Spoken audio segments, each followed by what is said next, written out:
हम डॉक्टर हरीश माखीजा। अभी हम इस वीडियो में बात करेंगे डिप्रेशन पे। डिप्रेशन एक लीडिंग काज है डिसेबिलिटी का वर्ल्ड वाइड ना। ये इससे हेल्थ केयर बर्डन काफ़ी पूरी दुनिया में जो है ना हॉस्पिटल्स का बढ़ गया है आजकल।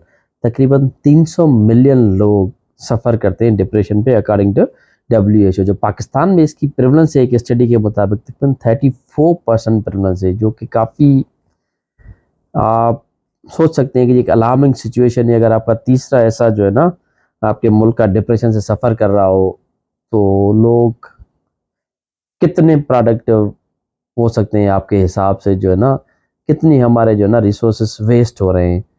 WHO कहती है कि 2030 तक दुनिया की जो पूरी पॉपुलेशन है उसमें 30% लोग डिप्रेशन से सफ़र कर सकते हैं।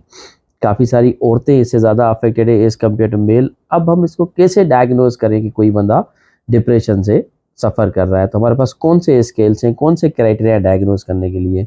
हम बेसिकली जो इसको डायग्नोज करते हैं वो इंटरनेशनल क्लासिफिकेशन ऑफ डिजीज़ और डायग्नोस्टिक स्टैटिस्टिकल मैनुअल के हिसाब से डायग्नोज करते हैं कि उनके हम कैरेक्टरिस्टिक देखते हैं कि कैसे हैं। इनमें कम से कम जो हिस्ट्री होनी चाहिए वो 2 हफ्ते की होनी चाहिए कंजिक्यूटिवली, और जो इसके सिम्टम्स होते हैं, कोर सिम्टम्स जो इसमें होते हैं, डिप्रेस्ड मूड, उदास रहना और दिल ना लगना किसी भी चीज़ में, ये मेजर सिम्टम्स है, ये होने चाहिए। इसके अलावा हमारे पास जो और सिम्टम्स होते हैं पेशेंट्स में जो आते हैं वो होते हैं सोमेटिक सिम्टम्स, कॉग्निटिव सिम्टम्स।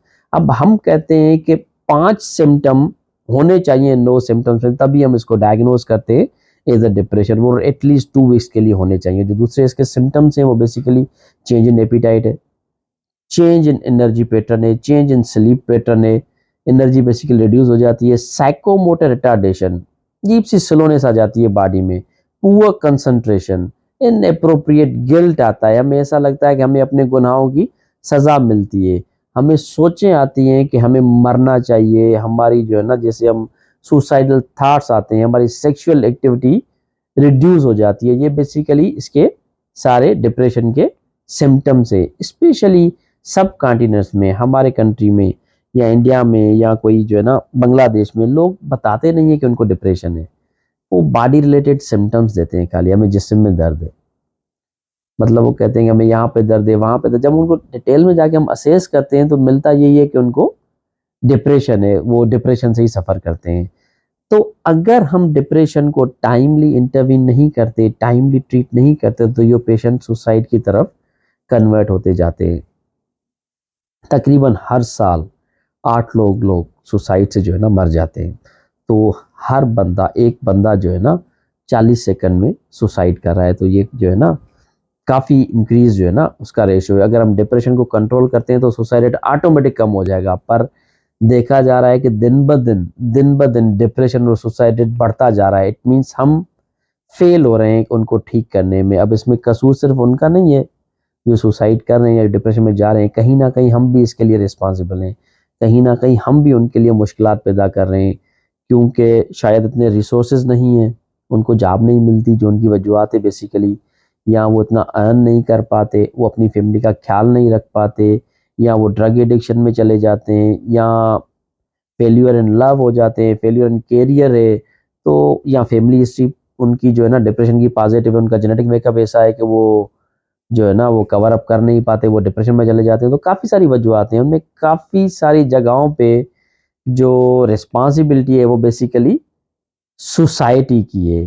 तो इसमें कॉग्निटिव सिम्पटम्स जो आते हैं, जो मैंने बात की, कंसंट्रेशन वगैरह जो है ना उनकी कम हो जाती है, या वो चीज़ें भूल जाते हैं, वो 30% लोगों में तकरीबन ये सिम्टम आना शुरू हो जाते हैं। वो वर्ड्स नहीं ढूंढ पाते कि वो क्या कहें, उनमें एपेथी होती है, वो चीज़ें भूलना शुरू कर देते हैं, वो कंसंट्रेट नहीं कर पाते, चीज़ें याद नहीं कर पाते।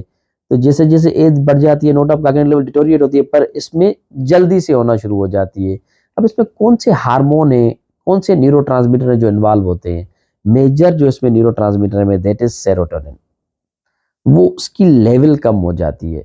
डोपामिन है, नॉरएपिनेफ्रिन है। अब सेरोटोनिन क्या करता है, बेसिकली कौन सी चीज़ों को जो है ना अफेक्ट करता है? सेरोटोनिन का मूड रेगुलेट करता है, नॉर्मली स्लीप मेंटेन करता है, कॉग्निटिव में उसका रोल है, सेंसरी परसेप्शन में उसका रोल है, टेम्परेचर रेगुलेशन में उसका रोल है, एपिटाइट एंड सेक्सुअल बिहेवियर में उसका रोल है। अगर उसमें डिस्टर्बेंस आएगी तो ये सारी चीज़ें डिस्टर्ब होगी। तो हमारा जो मेन जो बेसिकली काम है उस लेवल को हमें नॉर्मल रखना है कि हम सेरोटोनिन को नॉर्मल कैसे रखेंगे, हम ऐसी क्या चीज़ करेंगे कि वो नॉर्मल हो। अगर हम प्रॉपर नींद करते हैं तो हमारा सेरोटोनिन लेवल नॉर्मल तरफ जाता है। अगर हम नींद नहीं करते और हम जो है ना जागते रहते हैं, जैसे डिप्रेशन में अर्ली मॉर्निंग अवेकनिंग होती है, जो है ना बंदा जल्दी उठ जाता है और उसमें और भी स्लीप चेंजेस आती हैं, उसमें जो है ना हमें रेम में जल्दी चले जाते हैं तो हमें ख्वाब आना शुरू हो जाते हैं। तो हमें सेरोटोनिन को अगर नॉर्मल रखना है तो हमें काफ़ी सारी अपनी एक्टिविटीज़ जो है ना सेट करनी पड़ेगी, रेगुलर एक्सरसाइज करनी पड़ेगी, टाइम पे सोना होगा, खुश रहना होगा। क्योंकि जब हम उदास रहते हो तो उसमें भी वो समझो वो चीज़ें खर्च होती है, ये एक दिमाग की मोबाइल है समझो, वो परेशान होने से ज़्यादा जो है ना खर्च होना शुरू हो जाती है। अगर आप खुश रहती हैं तो वो नॉर्मल रहती है। अब कौन-सी दवाइयाँ हैं जो हम इसमें देते हैं? चलो एक तो हम कॉग्निटिव बिहेवियरल थेरेपी करते हैं, जो उनकी फॉल्टी जो है ना थॉट्स होते हैं हम उनको ठीक करते हैं साइकोथेरेपी से। पर एज़ अ साइकियाट्रिस्ट हम तो उनको जैसे दवाइयाँ देते हैं तो हमें कौन-सी दवाइयाँ उनको देनी चाहिए उनको ठीक करने के लिए? तो हमारे पास ऑप्शन होता है सेलेक्टिव सेरोटोनिन रीअपटेक इन्हिबिटर का, तो हम उनको दें ताकि वो उनसे वो बेहतर हों। अब ऑप्शन जो हमारे पास होते हैं वो सारी दवाइयाँ इक्वली इफ़ेक्टिव हैं, पर वेरी करती है कि पेशेंट को और कौन-सी बीमारी है।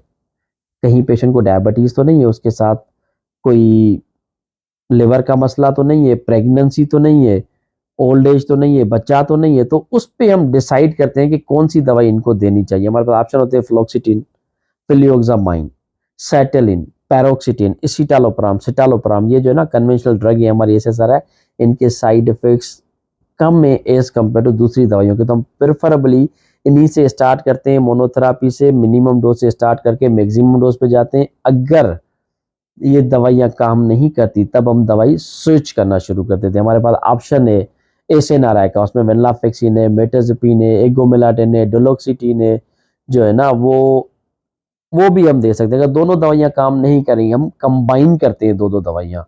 नो डाउट उनसे उनका साइड इफ़ेक्ट्स होने के चांसेस ज़्यादा होते हैं और जब हम दवाई देते हैं, हम पेशेंट को पहले गाइड करते हैं कि ये दवाई काम करने में कम से कम 3 हफ्ते लेती है। क्योंकि सेरोटोनिन लेवल एकदम से जो है ना उनका पुश नहीं होता, वो स्लो जो है ना फिर बढ़ता जाता है। तो उसके लिए उनको 3 हफ्ते तक वेट करना पड़ता है। सबसे पहले दवाई साइड इफ़ेक्ट देती है। अब साइड इफ़ेक्ट क्या देती है? मतली आना, कभी-कभी वोमिटिंग भी हो जाती है, जीआई सिम्पटम्स ज़्यादा होते हैं, हाथ-पाँव का काँपना, चक्कर आना, ये काफ़ी सारी चीज़ें कॉमन है, उनको जो है ना दवाई बर्दाश्त नहीं होती। वो कहते हैं कि जो ना हमें दवाई तंग कर रही है, तो काफ़ी सारे लोग पहले हफ्ते में दवाई बंद कर देते हैं और डॉक्टर चेंज कर देते हैं। अगर हम उनको पहले ही इन चीज़ों से अवेयर करें, हम उनको बताएँ तो मेरे ख्याल से वो वापस आपके पास ही आएँगे और वो वापस आपको दिखाएँगे, बताएँगे कि ये चीज़ें ऐसे हो रही है। तो इसीलिए हम कोशिश करते हैं कि जो पहला फ़ॉलो-अप है पेशेंट का वो कम से कम ड्यूरेशन का रखें, 7 दिन का रखें या 10 दिन का रखें। बेसिकली उसमें दवाई तो इफ़ेक्टिव नहीं होती, ताकि उनके साइड इफ़ेक्ट्स के बारे में हम उनको और गाइड कर सकें और डोज़ को थोड़ा हम फिर बढ़ाने की कोशिश करते हैं। उम्मीद है कि आपको ये वीडियो पसंद आई होगी। अगर आप डिप्रेशन के बारे में कोई सवाल पूछना चाहते हैं या किसी ड्रग के बारे में सवाल पूछना चाहते हैं, तो आप हमें नीचे कमेंट करके पूछ सकते हैं या हमें कोई उसके बारे में इवन आप अपनी सजेशन देना चाहते हैं तो वो भी दे सकते हैं। Thank you.